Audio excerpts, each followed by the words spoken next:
Brought to you by Lister Pros TV, streaming from Tempe, Arizona. And we're live in 5, 4, 3, 2, 1.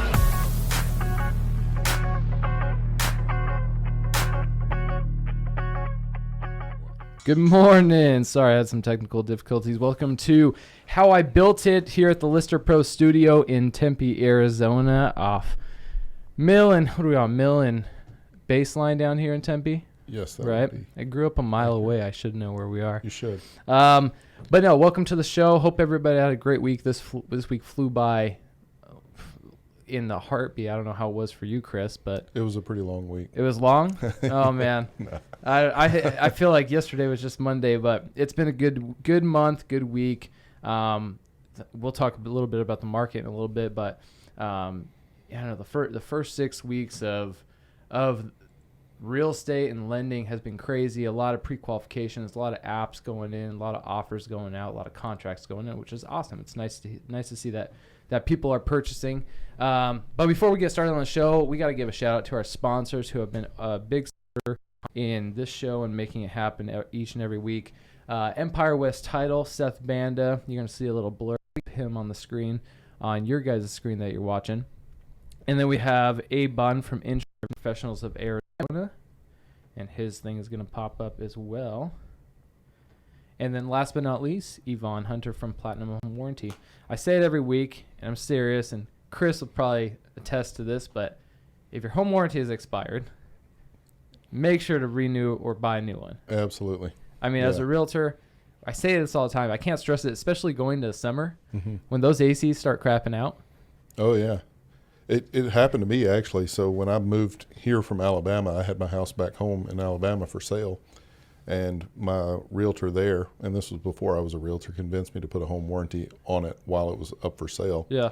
And the AC went out 3 days before closing. No. And it was going to be like $3,000 to repair it. They took care of all of it. It didn't cost me $65. Really?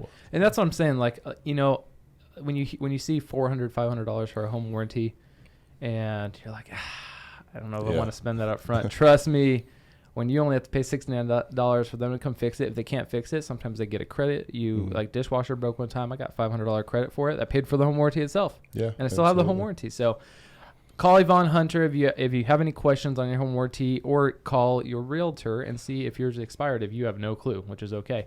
And then obviously the show is brought to you by the Augustiniak team at Prime Lending, your preferred lender for any real estate needs. And then thank you, Lister Pro Studio and Farai, for always producing the show. I spilt coffee on the way on I was wearing a white shirt. I always wear my VA no lending fee shirts, right? And on the way to the office, I woke up. I was late I was supposed to have breakfast for Farai, our producer, at Burrito Company. Have you ever been to Burrito Company? I've not tried that one yet. So if anybody watching it will watch this show, it's 10 o'clock. Some of you are working. And Chris, Burrito Company's on Elliott and the 10. Okay. The number 19. I will guarantee you it's the best breakfast burrito you may ever have. Will it change my life? Farai's the producer, and I can honestly say that he said it changed his life this morning. See, they do the sauce. They actually make like homemade sauce. It's not just red sauce, like a lot of the places like Philly Bees and stuff like that. It's actually like homemade chunky salsa, and they don't skimp on the eggs in the breakfast burrito. A lot of places will throw in a ton of fillers just so you don't have the eggs. Number 19 at Burrito Company. So I missed Farai in our meeting. Thanks, Farai, for picking it up, and he brought breakfast over here. And then on the way, I spilt coffee on my white shirt. Luckily, I had a spare in the back, but it was just like, today's going to get turned around. I already had 2 strikes against me. We're not going to go for strike 3. It's getting turned around right now. So let's get on with the show. So today we have Chris Fisher. Yes. And Chris is a realtor at Revelation, and we talked a little bit before about what the show's about, and we're big on supporting local entrepreneurs. And you mentioned a little bit about your backstory, which I'm actually really excited to hear now. Okay. Because that's something I would have never guessed. You know, we all have different stories. We all have different backgrounds. And that's something I just wouldn't have known. So I'm excited to hear about it. I'm sure a lot of people will be intrigued at what I'm talking about. But you're a realtor now. Yes. But let's rewind it 10 years or 15 years, whatever you want to rewind it. Okay. Let's start from the beginning. Beginning. Where are you from? And, Well- and fast forward and tell us kind of a fast forward version of how you got to today. Sure. So I was born in Alabama. That's where I'm from. Grew up in a small town called West Blockton, just outside of Tuscaloosa. Really small town. When I say small, my graduating high school class was 72 people. So Wow. really tiny place. But it's still home. I love it there. But then I moved. I became a police officer, shortly after a very disastrous attempt at college. I became a police officer and started doing that and did that for quite a bit of time. 12, I think it was 12 Back years. home over there. Yeah, back home. Okay. In first the county that I came up in, I was a deputy sheriff in the county that I was raised in. And then I went to a suburban department just outside of Birmingham for a while, for the last 10 years or so of my career. Is there a difference? I honestly have never known. Like, is there a big difference in how, a county law enforcement runs in like city law enforcement?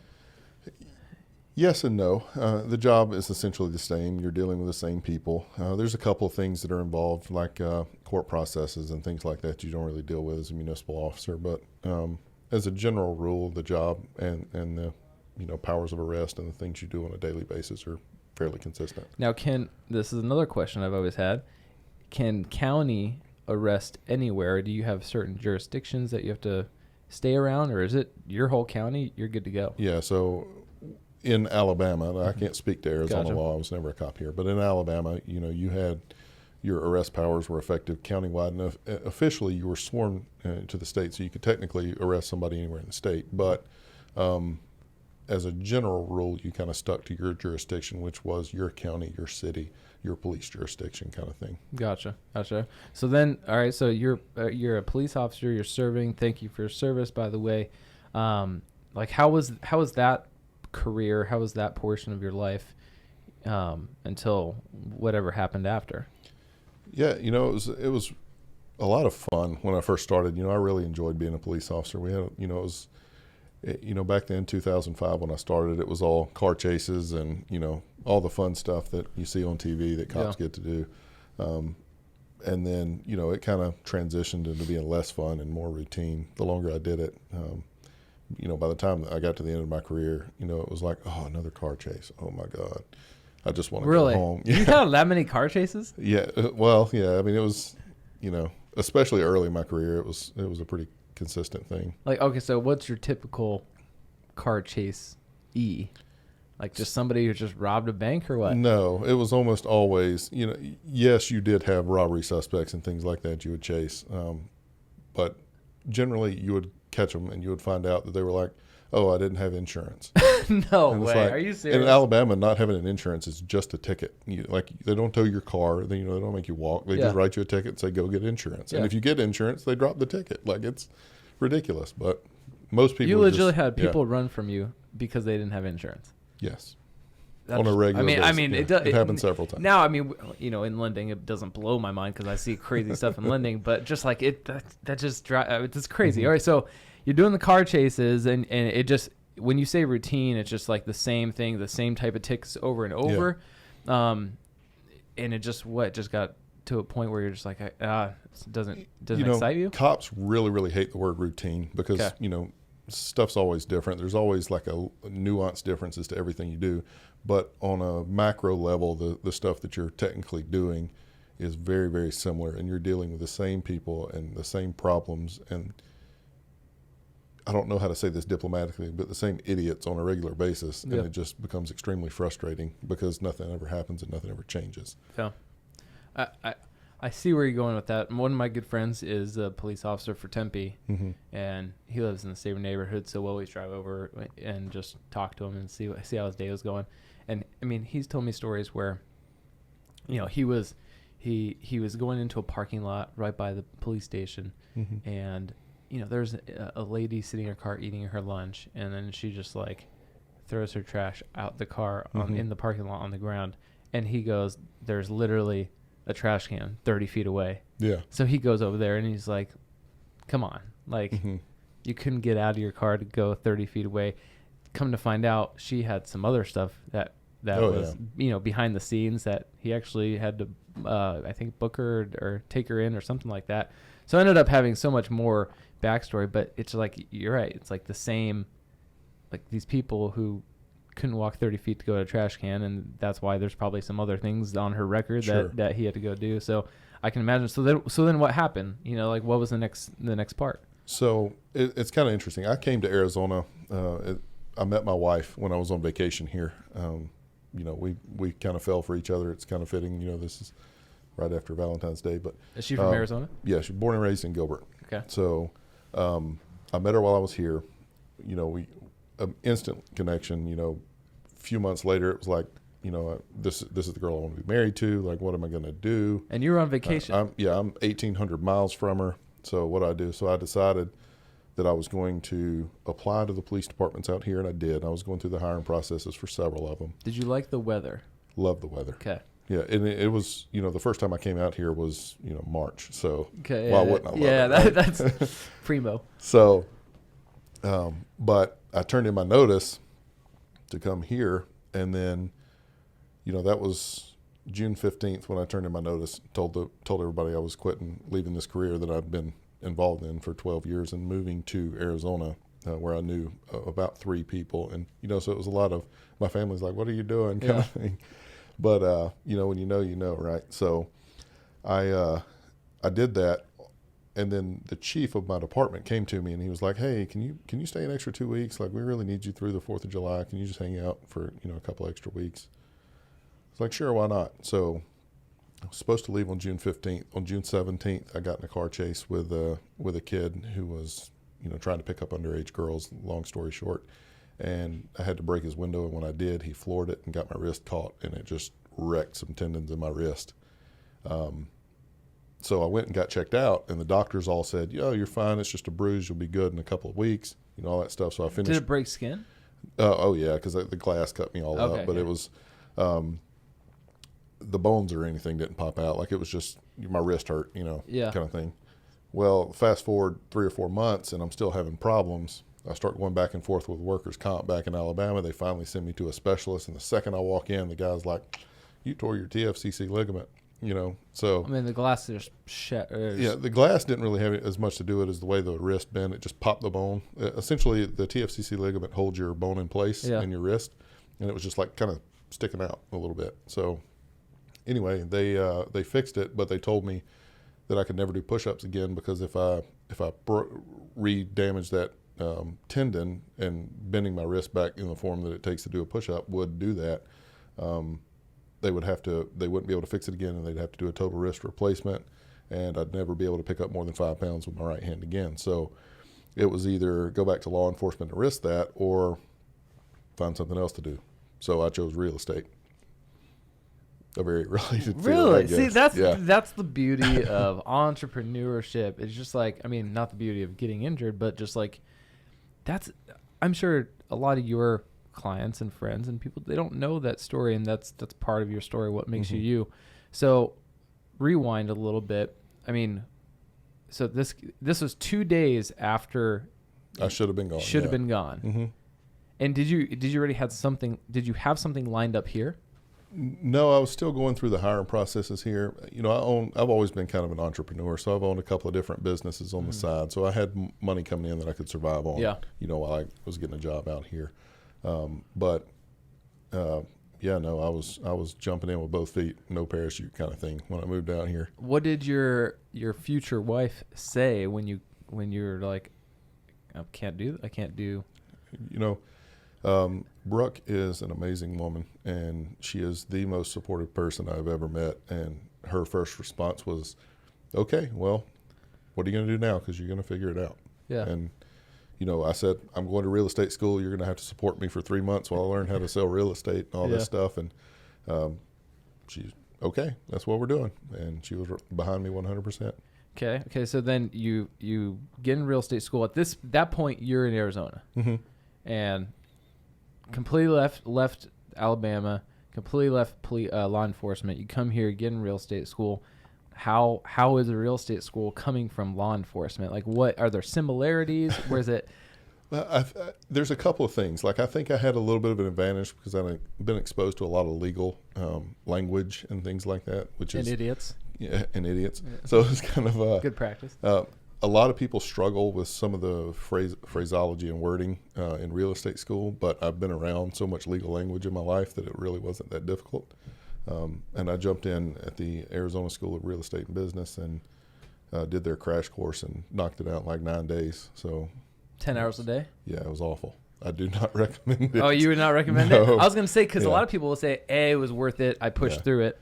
No, I could have gotten, I went from, unlicensed to fully licensed in 15 days, which was, it was so unbelievably time consuming and stressful. I was in class 10 hours a day and studying 4 hours a night, and it was like a constant thing. So I don't recommend it. I think there are better ways to learn how to sell or pass the test, because you don't really learn that much about selling real estate in real estate school. Yeah, it's like any business Yeah. you start. Mhm. You got to learn it from the start. So you do the crash course, which is, amazing, because there's people who take months and years to get Mhm. past the test. Some people go like once a month or something. Sure. Some people go once a week or one night a week. So, that shows like your entrepreneurial Mhm. mindset of I need to get this license done fast so I can get rocking and rolling. Sure. So you go through class, you get licensed. Did you start at Revelation? No, I started with a Keller Williams brokerage Okay. in Mesa. What made you go there? Like, how was the first 6 months of your career in real estate? Was it tough? Was it Yeah, surprisingly easy? it's kind of funny. Real estate is a difficult business to crack. You get into it and you think, oh, I know all these people, and I'm just going to call them, and they love me, so they're going to buy a house for me. That's not really how it works. Like, not everybody you know is trying to buy or sell a house. You haven't proven yourself yet, so you have to go through that process of learning the business and becoming savvy, I guess, at it, and how to find clients and how to take care of them the right way so that they refer you to their family and friends. And that process took several months. As a matter of fact, about 3 or 4 months into it, I'm like, oh, I don't know what I'm doing. I don't know how I'm going to make it. My wife is, we found out she was pregnant. So Just layering on everything. yeah, like so much stuff in my life changed in an 18-month period that you wouldn't believe. But anyway, so we jump in, and my wife comes in. We find out we put a contract on a house, and then the next day we find out we come back from putting in the contract in the house that night and find out my wife's pregnant. So I had like a total freak out moment. I was like, I'm not making enough money. I can't pay the bills.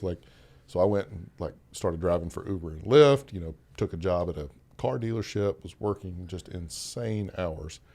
And again, I did that for several months, and my wife, kind of pulled me aside one day, and she said, Chris, how much money have you made in real estate? I told her, and she was like, and you made that in, barely putting time in doing it. You've been here for 6 months. This is what you've done. And she said, how much would you have made as a cop? And it was less than what I made in real estate in the first, 6 or 8 months that I've been in it.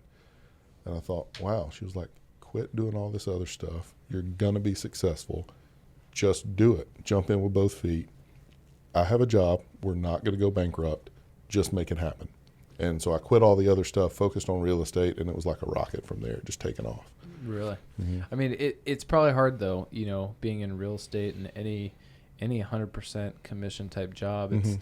when you don't have that income stream coming in constantly in the start, even though at that point you had made just as Yeah. much money in law enforcement, it's because it was so spread out, right? Right. So you didn't Mhm. actually feel it, and you felt like there was nothing there. Yeah, as a cop, every 2 weeks my check came. Every 2 weeks, bang, bang, like clockwork. I knew what I was making. I knew how to budget. I knew how to, you know, exactly what I could spend on everything. And real estate is absolutely not that way. You might get, you know, a ton of checks come in one month and none for the next two. So Yeah. you just gotta. It's a completely different ballgame. Well, and I think, would you say, you know, support from your spouse is probably one of the most important factors? Not one of the most important. It is the most important. For me to be successful in real estate, the amount of time and effort and, you know, the roller coaster that I ride emotionally, if I didn't have Brooke standing there, you know, beside me and encouraging me and taking care of me, I would not make it in this business. Have you ever, I mean, being around a lot of realtors, have you witnessed situations where, you know, other people or in other relationships, you've seen them kind of crumble or fail because of that? Have you talked to any realtor friends? Oh yeah, absolutely. You know, so for about a 2-year period, I had a business partner. His name was John Evanson, and we created a team together. Grew a pretty big real estate team. Had 36 agents at one point. He still runs it today. It's still there. I just kind of broke off on my own to do my own thing, but so we had constant flood of new agents coming in on the team and talking to them and helping them. And you know, the ones that failed because, in my estimation, either they gave up too soon or they didn't have support at home and didn't have that encouragement that is very necessary to be successful. It's tough to be, you know, for any entrepreneurial relationships where you have one individual who is trying to make a business out of something. You know, it's probably tough on the other side. It's probably really tough on the other side. But you're right. I mean, that person has to be just as much have that entrepreneurial mindset to support the individual who's actually doing it.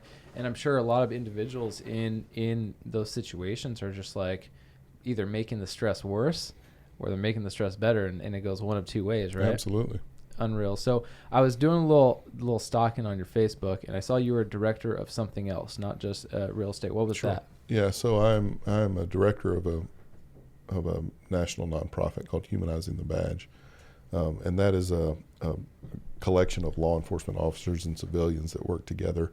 We kind of have a multifaceted goal. One is to, you know, improve the relationships between law enforcement and the communities they serve, and the second facet is to reduce law enforcement suicide and PTSD through our Call for Backup campaign. Wow, that's awesome. How did you start that? Well, I didn't start it. I was asked to be a director later. So I started a Facebook page for police officers several years ago that got pretty big. You know, I think it's, you know, 430,000 followers or something right now on that one. Just like a advocate group, or? No, it was at that time it was all about, you know, training and putting out videos and things that mattered to police officers. And then that kind of took off, and I met other people like Elizabeth Ogden from Humanizing the Badge, who created it, Mike the Cop, who is a social media personality, Officer Daniels, who is also a social media personality. Those are all people that are on our board or have served on it. But all of us came together and started doing this Humanizing the Badge initiative so that we could really try to, you know, make a difference, right? Yeah. Like we have these huge audiences, you know, all of us have, you know, reached millions upon millions of people on social media every week, and we just wanted to use it for something good, you know? Interesting. So, does real estate and Humanizing Badge, do you kind of, you know, mingle those two together? Do they have anything to do with each other? Are you kind of separate on that? Like, how do you manage all that? It's fairly separate. I mean, you know, a lot of people that know that I do Humanizing the Badge know that I do real estate. Yep. I get a lot of calls from people all over the country, like law enforcement officers who, you know, cops trust cops, right? So they call me and say, hey, like, I want to buy a house, but I don't want to get somebody that's not any good at their job. So can you find me somebody? Or, you know, things like that. Kind of that it crosses those bridges, but as far as how the organizations are run, they're completely separate. I don't try to use Humanizing the Badge to generate business for me, and vice versa. I don't use my business to try to generate things for Humanizing the Badge. Yeah, and things happen probably organically. Sure, but there are a lot. I mean, that's what there are a lot of, you know, advocate initiatives that are you can tell when people are doing it for the other side and Right. doing it for certain reasons. So it's nice when you hear something that somebody's doing and it's not for that. Yeah, I mean, people know us for maybe other things that we may be involved in, but it's very respectful that you do things. So that's super awesome. Where can people go and read about that or be involved? Is that something that people can be involved in? Yeah, we've got a few initiatives that we're working on that will allow people to be more involved. And then there's stuff, that police officers can do, like David, our who is also on our board, is a train the trainer for his Call for Backup campaign. So he teaches police officers how to protect each other through, stress management and grief counseling and things like that. So they can find all of that information at humanizingthebadge.com or on our Facebook page, which is just Humanizing the Badge. Okay, cool. We're getting toward the end of our show. It's been a great story, but I wanted to talk about real estate a little more in depth on the market. Where are you at on the market? Kind of what's your take on the first quarter of this year from your side? Mm-hmm. How's this year looking out? Like what's some feedback to give any listeners on things that they should be paying attention to going into the rest of this year? Well, with you being in the lending business, you knew that like towards the end of last year that interest rate started creeping up. It started freaking people out, right? So, yeah. when we hit over that 5%, 5.25%, whatever, people started kind of freaking out. Well, that's kind of trickled back down. You're seeing some 4.75s, 4.5s again. So the market's kind of rebounded from that because people, freaked out and they're like, oh, I'm just going to wait for it to come down. Yeah. But, what people don't really understand is these are still historically low rates. Mm-hmm. Like it's not like the world is ending, the sky is falling. Like this is just the government trying to control, inflation so that, the prices and things don't blow up out of proportion. But, the rates are still pretty good. And when they came back down, like it was a pretty big rebound. But I still expect, the business is going to be down. It's going to be down, 20-30% this year. But you see a lot of companies still moving here. I mean, what's on the whole Arizona economy? Do you still see a lot of people coming in from out of state? Do you have out of state people? A lot of people are leaving California to come here. That's been my experience. A lot of, Arizona's always had, the snowbird culture, right? So people coming from the northern states and from Canada coming down because we have beautiful weather 9 months out of the year, right? So they're coming down to get out of the cold. That's still holding pretty steady. But the influx from California has been really pronounced lately. I don't want to get I wonder into why. political I topics, wonder why. A lot of people are leaving. We should start a political show eventually. But no, I mean, even not being political, just on the numbers game, what I've seen, I don't know, and you can add into this, I've seen more investors. Yeah, I've seen, I think we've had quite a few people who come from out of state or live out of state, and they're wanting to buy the rental properties here. Sure, rent's pretty high right now in AZ, absolutely. And it's been going up. Mm-hmm. But I think the kicker in everything is that finally realizing that property taxes, comparatively to other states, are low. You look at Texas, you look at California, you look at some other states where property taxes are 10 to 15 thousand a year on a house. That's it's not $800 to $1,000 a month in taxes, when you can buy a property in Gilbert or Tempe and be paying $100, $200 in taxes. Your cash flow, there's cash flow there. So I don't know, have you had any out-of-state buyers, just investors too? Oh yeah, so I sold a house to an investor a few months ago.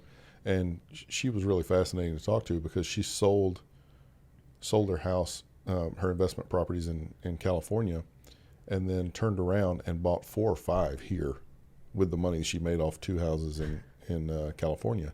And she was like, I'm saving so much on taxes, like I'm paying cash for these properties. It's just like a straight income flow, $1,500, $1,400 a month for a little three bedroom house.